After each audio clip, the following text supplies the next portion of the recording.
Welcome back to my channel Srijan Debnath. কেমন আছো তোমরা সবাই? আশা করি তোমরা সবাই ভালো আছো, আমরাও সবাই ভালো আছি। সৃজনকে নিয়ে আবার যাব এখন হসপিটালে ডাক্তার দেখাতে। সৃজনের চোখের যে লালটা এখনও কমেনি, 3 দিন ওষুধ দিয়েছিল, ওষুধ দেওয়ার পরেও এখনও চোখের লালটা রয়েছে। তাই এখন তাড়াতাড়ি যাব, নাহলে প্রচণ্ড ভিড় হয়ে যায়। আর সৃজনের ঠাম্মিকে রান্না করতে বললে গেলাম যে ডাল ভাত করো, আমি এসে নাকি আবার করবো। এখন সৃজনকে একটু কিছু খাইয়ে নিয়ে যাব হসপিটালে। যে সৃজনকেও রেডি করে দিয়েছি। সৃজন আর আমি একটু দেখি কিছু খেয়ে বেরোবো এখন। চলো চলো সৃজন চলো।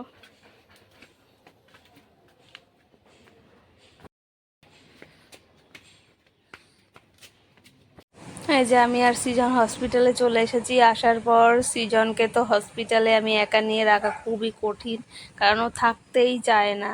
ও খালি বলে বাড়ি চলো বাড়ি চলো। তাই সৃজনকে একটা গোপাল ভাঁড় চিপস কিনে দিয়েছি, ও বসে বসে খাচ্ছে। আর এইদিকে দেখো প্রচণ্ড লাইন, এত লাইন তার বলার কথা না। তাও 10টার মধ্যে আমি গেছিলাম। আর এই যে সৃজনের ছোট্ট বুনু পেয়েছে, বুনুটার সাথে খেলা করছে। আর এই বাচ্চাটা এত কিউট না, এত মিষ্টি মিষ্টি। এবার আমাদের সাথে কথা বলছিল, আর বাচ্চাটা ওর মার কাছে চলে যাচ্ছিল। আমাদের ডাক্তার দেখানো হয়ে গেছে, দিয়ে আমরা এই যে আখের রস খাবো বলে দাঁড়িয়ে আছি। সৃজনকে আখের রস দিয়েছি, আখের রস খাচ্ছে। এই যে বাড়ি চলে এসেছি, বাড়িতে স্নান টান করা হয়ে গেছে। স্নান করে এবার যাবো সৃজনকে আনতে। সৃজন ওই বাড়িতে গেছিলো বাবার সঙ্গে, বাবা বাড়ি যাচ্ছিলো কাজের থেকে, তখন বাবাকে দেখে বাবার সাথে চলে গেছে ওই বাড়িতে। দুপুরবেলা ওই বাড়িতে নিয়ে গিয়ে সৃজনকে নিয়ে ঘুম পাড়াবো, তারপরে ঘুম থেকে উঠে এসে বাড়িতে চলে। অনেক আগে ওই বাড়ি থেকে এসেছি, এসে খাওয়া দাওয়া করে সব কাজগুলো সেরে নিলাম। এখন এই যে সৃজনের চোখের ড্রপটা দিয়ে দেব, দিনে 4 বার দিতে বলেছে। সৃজন শুয়েছে, সৃজনের 2 চোখে এখন ড্রপ দিয়ে দেবো। না না, এইভাবেই শো, এইভাবেই দেবো।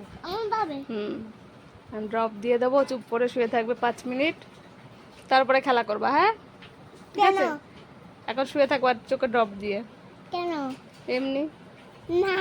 হ্যাঁ, এই যে সৃজন 10 গাড়ি বানিয়েছে, দেখো ওই মাথা থেকে 10 গাড়ি ওই মাথায় চলে গেছে ওর 10 গাড়ি। ওই যে 10 গাড়ির মাথা, এই যে সৃজন এত বড় 10 গাড়ি বানিয়েছিস। এই 10-এ করে কে যাবে? ও তুই আমি বাবা। আচ্ছা, আর আর কাউকে নিবি না? দাদু দিদাকে আর আর আর আর ঠাম্মি ঠাম্মিকে এই যে 10-এ সবাইকে নেবে তাই বলছে। কত বড় 10 বানিয়েছে দেখো।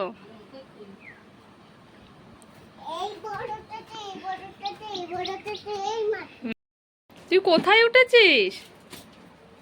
কি করবি এগুলো দিয়ে? আর এগুলো বাসন নামিয়ে কি করেছিস নিচে? কি করবি তুই এগুলো?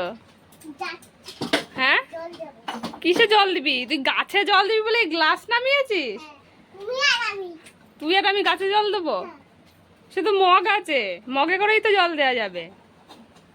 হ্যাঁ, তুই এই গ্লাসে করে জল দিবি? তা আমাকে বললেই তো আমি পেরে দিতাম না? হ্যাঁ, আবার হাসছিস। তুই অমন করে রাখছিস? কি করে রাখছিস এগুলো?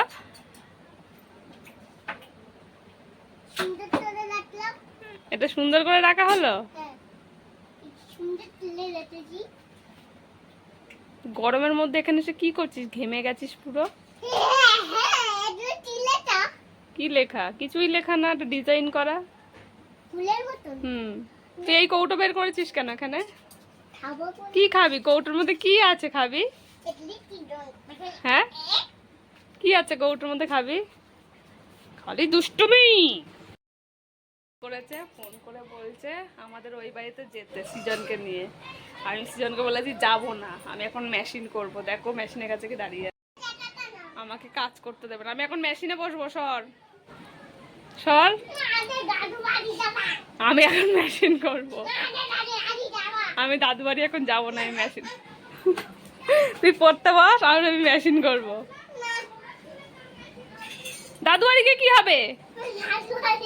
না, দাদু বাড়ি যাবো না। যাবো না, আমার গরম করছে, আমি দাদু বাড়ি যাবো না। আমি যাবো না,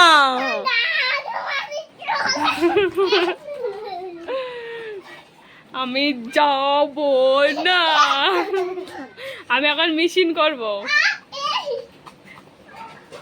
সর, আমি এখন মেশিনে বসবো, সর। না, তুই যা একা। তুমি চলো। ওই বাড়ি থেকে চলে এসেছি অনেকক্ষণ আগে, ভিডিও আর করা হয়নি, কারণ আমার দিদির বাড়িতে মানে চুরি হয়েছে, সেই কথাবার্তা বলতে বলতে আর ভিডিও করার কথা খেয়ালই আসেনি। আমার দিদির বাড়িতে চুরি হয়ে গেছে, মানে যা গয়নাগাটি ছিল দিদি সব চুরি করে নিয়েছে। তো এখন তাই মনটা একটু খারাপ, দিদি খুব কান্নাকাটি করছে, তাই এসে আর ভিডিও করিনি বাড়িতে এসে। এখন আমি সৃজনকে ঘুম পাড়াতে নিয়েছি, এখন আমার মনে পড়েছে যে ভিডিওটা তো আমি শেষ করিনি, তার জন্য আবার উঠে ভিডিওটা চালু করলাম। এই যে মশারির ভেতরে বসে রয়েছি, দেখতেই পাচ্ছ। তো আজকের ভিডিওটা এই পর্যন্তই, ভিডিওটা আর বেশি বড় করলাম না। যদি ভিডিওটা ভালো লাগে একটা লাইক করে দিও, চ্যানেলটা সাবস্ক্রাইব করে দিও। সবাই ভালো থেকো, সুস্থ থেকো, সবাইকে গুড নাইট, বাই বাই।